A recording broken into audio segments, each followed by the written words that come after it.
What is up, guys? I am Skull Ripper, and welcome to a new Let's Play, and I'm doing it on the Banner Saga. This definitely, I saw a couple of videos of it, and it looked very interesting. Not only does it have to do with, like, you know, Norse mythology and Vikings and all that, and I was just like, okay, that's a plus. But also, it's a strategic story game, which is kind of weird when you think about it, but yeah, there's a lot of story, a lot of dialogue, so there's going to be a lot of reading that I'm going to be doing.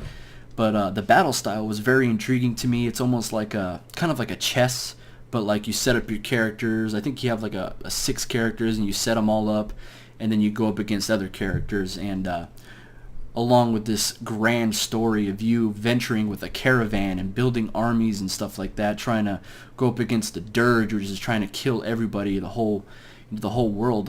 A very interesting story, and like I took a look at it, and I played it just for a little bit. I got the tutorial and all that, and I was very intrigued by it, and a very different game. I usually don't play these type of games, but this one interests me because, you know, it's Vikings and Norse and all that, and yeah, it just looks cool, and the artistic style was just like mind-blowing. I was just like, wow, I've never really seen a game like this. And so yeah, picked it up on Steam, and I was like, you know what, I'll do a Let's Play on it. We'll see how this goes. So yeah, you play a multiple of different characters, and in the story you can choose your own dialogue, and when you choose your own dialogue, you actually shape your own story, so you can actually change the whole story completely. Characters can die, and it'll change the whole story completely. It is absolutely crazy. I love games where you can choose your own story and all that, so I decided to do this one. So yeah, I'm gonna restart a game. I will be there's gonna be a lot of talking. There's gonna be like a lot of dialogue I'm gonna be reading. I'm gonna be reading all of it, so don't worry, guys. I will be doing voice acting, well, attempting to do voice acting. I'm very bad at it, but you know, just to add a little flavor to the game so you guys won't get bored while you're watching. So let's restart a game. I'm going to be playing on easy because this game is actually pretty hard even on medium. So yeah, I'm going to restart.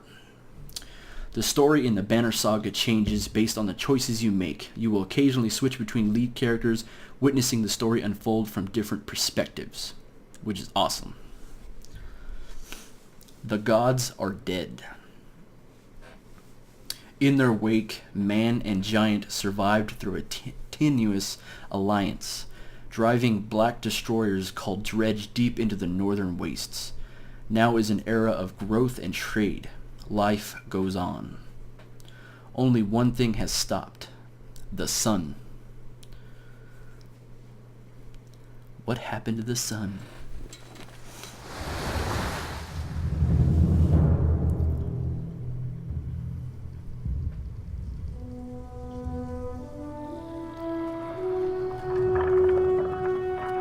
Að sjá dreggjana á ferli neðar vor. It has been several long months on the road. The first signs of snowfall accost us on our approach to Strand, largest of the trade cities on the Val-human borders, and our last collection before returning to the capital. Several days ago, the sun simply came to a stop in the sky.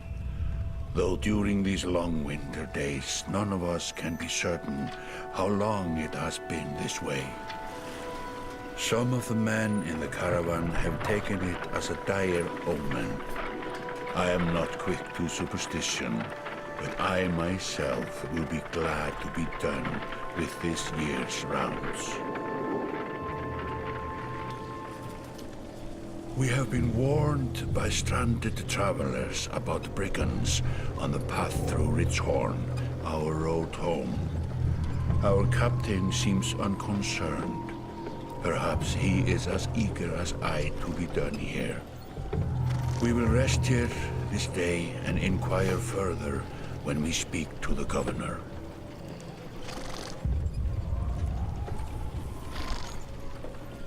Definitely an interesting art style, isn't it? I think it's pretty cool. Big motherfuckers.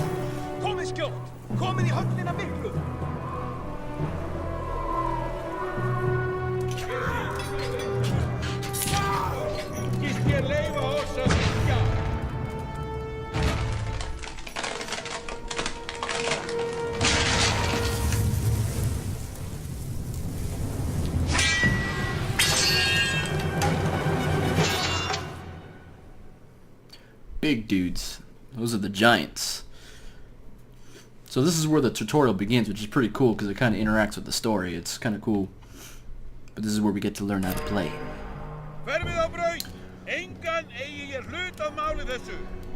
Exactly what you said. I have no idea what you said, but yeah, this is what the battle looks like. So you arrive just in time. The chieftain in red and his men are now looking at a tougher fight than they bargained for. Click and drag around the screen to see your surroundings. Click checkmark to continue. So you can definitely, you know, drag and see the surrounding area, which is pretty cool. I mean, this art style is amazing. I mean, like, that is just super cool. I don't know. I like it. These portraits show the order of initiative. Taking turns from left to right. Your allies are blue, the enemies is red. It's your turn to act. Movement happens before action. This ring shows your shield banger. Shield banger is active. The blue tiles around him show where he can move. Some characters fill more tiles than others. The honored allies are a race of giants called Varl, who take up 4 tiles each, while humans fill a single tile. This can have a huge impact on your strategy. So they're bigger dudes, so they take up more space. Click the tile you want to move to, then click the check mark to continue. Check mark to confirm. Move your shield banger here to get him to attack range. Okay, so let's move him. To target an enemy, click the tile on which they stand. The tiles are blue, the enemies are red. Target the enemy now by clicking his tile. You can choose to either attack enemy's strength or break his armor. The numbers beneath each icon, 2/5, show the damage you will do to that stat. Strength counts as both health and damage. A loss of 2 strength means you'll now do 2 less damage. If strength falls to 0, the character falls in battle. Armor blocks strength damage, but can be reduced by a break attack. By breaking armor, you open them up to take more damage in the future. See, this is where it gets kind of confusing because you definitely have to choose what you want to go for. Do you want to hit their armor, or do you want to just straight out go for their strength? So armor blocks strength. So you can do more damage if they have less armor, basically. Kind of common sense, but it definitely gets confusing after a while. The enemy has only 5 strength remaining. A strength attack will kill him. Click the fist now to attack his strength, then confirm your choice. Boom! Yeah. 1 renown. He's down. Each time you make a kill, your renown grows, which is used later to improve your characters. Kind of like XP. Alright, so now, okay, after taking an action, your turn ends. Next up is the enemy. Turns always alternate if you are outnumbered. Even if you're outnumbered. Despite being at full strength, the chieftain will do little damage against your shield banger's high armor.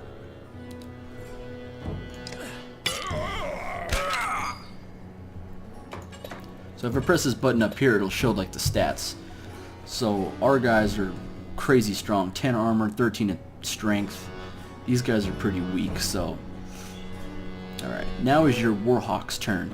He appears to be out of range of these enemies, but all characters can use willpower to boost their actions.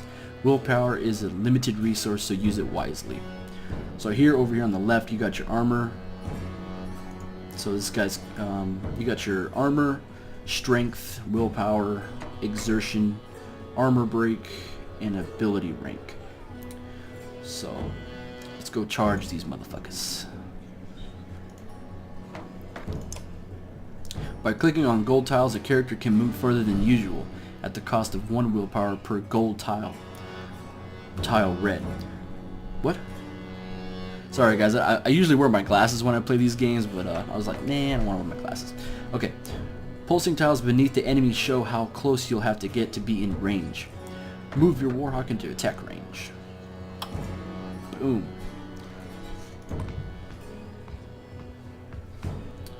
Some big guy, man. You know these guys are shitting in their pants right now. Standard attacks only affect a single enemy, but your Warhawk has a special ability that gives him a unique advantage. Click your Warhawk's tile to access his ability. So we got Tempest. Normal strength damage to 2 adjacent enemies, starting from target and going clockwise. So, going clockwise, here we go. Boom! Double kill. That made quick work of the chieftain's bodyguards. When there is only one enemy left, players enter pillage mode. During pillage, each character moves in order, and there are no more guaranteed turns. Check the initiative to see how the order has changed. Your allies now get to move twice in a row. If a character does not move on his turn, he can rest to regain 1 willpower. The chieftain will rest this turn. Well, you pretty much fucked up on that. You should have just attacked at least, you know, but looks like the chieftain, is in trouble. Your shit won't be able to finish the job with a normal attack, but willpower can be used to boost your damage. Click the chieftain's tile to attack. So he has 9 health. I can only do 8, but I click this, then I use one of my willpower over here, which I have 4, but we can only use 1. Boom, now I can do 9. Boom! That's how you do it. Victory. +5 renown, alright. Like a rabid wolf, that one. How did it come to this? We fool ourselves believing that peace will last. My grandfather built all this from a poor fishing village, you know. He watched the gods die, watched the chaos that followed, watched man and var slaughter each other, even before the dreads arose. All we've done is traded one struggle for another. Now that there are no more dreads to war against, we war against ourselves. This chieftain meant to kill me, and he's not the first. A dozen families in the city would gladly take my chair. This one had men waylaying merchants, both north and south of the city, strangling trade, quite well, I would add, though he denied it to his lust.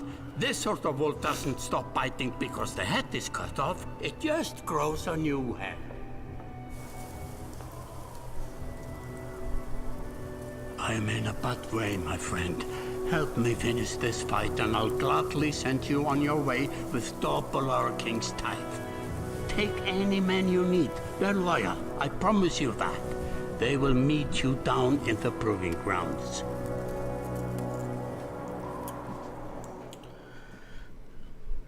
War against Varl and men. Chapter 1. Only the sun has stopped. Giants and men, huh? Well, what can you expect, right? You're approached by a familiar man who walks in step with you as you're leaving the Great Hall. He cuts to the chase.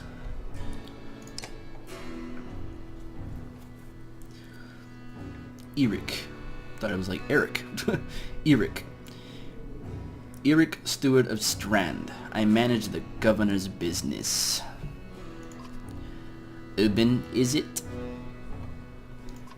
Sorry for the bad voice acting, I know. So I can choose his dialogue. It is, I'm just, okay. Let's say, what do you want? What do you want? The governor tells me you'll be giving us a hand.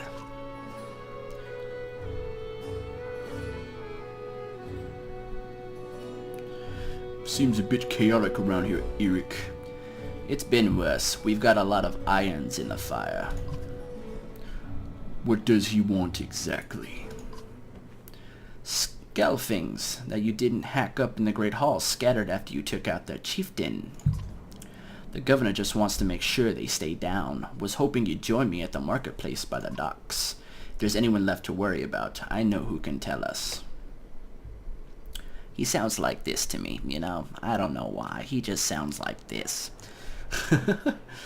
Alright, so now we can choose where we want to go. I guess the only place we can go is the market. So let's go to the market.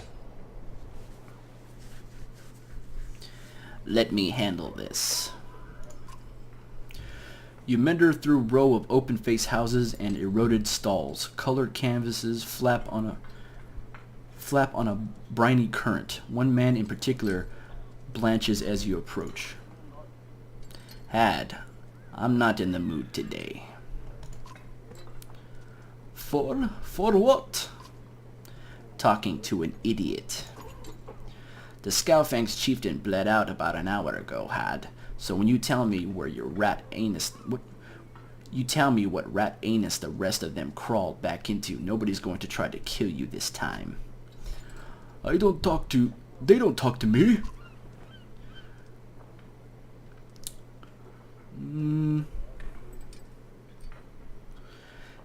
I don't have the patience for this. Had sweats visibly, fumbling with some dirty trinkets on his table.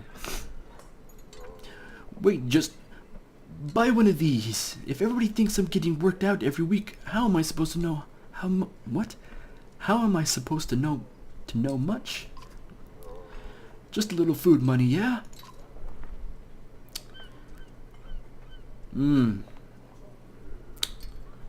I'll pay him. You toss a sliver of silver on the table. Both men look at you with surprise. Had gestures meekly to a variety of junk from his stall. Take whatever you like. Only thing I'd like is the name of the place. Nobleman, up by the east wall. But that was months ago, last I know. Had skulks away with a wave of Eric's hand, gathering things from his hovel, disappearing for a while until he blows over, you figure. Your bodyguard steps forward. Gunnulf, are we done here?